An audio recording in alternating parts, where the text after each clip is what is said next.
একদিকে হাওড়ায় যেমন সরেজমিনে মন্ত্রী বিধায়করা, অন্যদিকে মুখ্যমন্ত্রীর নির্দেশ আর তারপরেই হাওড়ায় গ্রেফতার প্রমোটার সরফরাজ নামের এক প্রমোটারকে গ্রেফতার করা হয়েছে। যে ছবি সরফরাজ আনোয়ার, যাকে গ্রেফতার করা হয়েছে এবং কি কারণে, ঠিক কোন ভিত্তিতে, কোন অভিযোগের ভিত্তিতে গ্রেফতার করলো পুলিশ, জানবো। দেবাশিস চক্রবর্তী রয়েছে আমার সঙ্গে। দেবাশিস,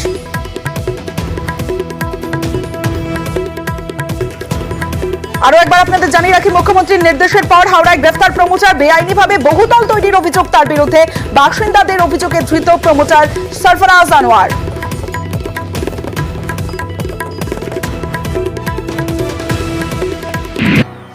জেলা থেকে সরাসরি এবার হাওড়ার ছবিটা আপনাদের দেখাচ্ছি। দেখুন, হাওড়াতে পথে পুলিশ প্রশাসন, পরিস্থিতির সরেজমিনে মন্ত্রী বিধায়করা, কারণ মুখ্যমন্ত্রী মমতা বন্দ্যোপাধ্যায়ের হুঁশিয়ারি এবং তারপরেই যে ছবি আমরা মুখ্যমন্ত্রীর বার্তার পরে তৎপর হাওড়া পুরসভা নাগরিক পরিষেবা নিয়ে উচ্চ পর্যায়ের বৈঠক, জবরদখল ও বেআইনি পার্কিং নিয়ে রীতিমতো আলোচনা বৈঠক। হাওড়াতে পথে পুলিশ প্রশাসন, সরেজমিনে মন্ত্রী বিধায়করা।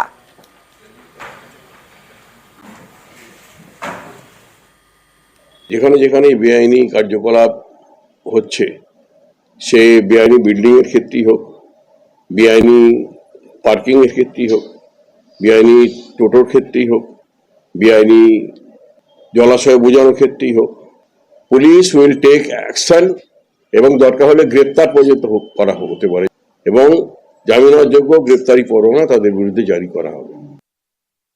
যেখানে যেখানে আমার মনে হয় ইলিগাল বিল্ডিং আছে, বেআইনি পার্কিং আছে, সবকটা আমি লিখিতভাবে আমি জমা করে দিই।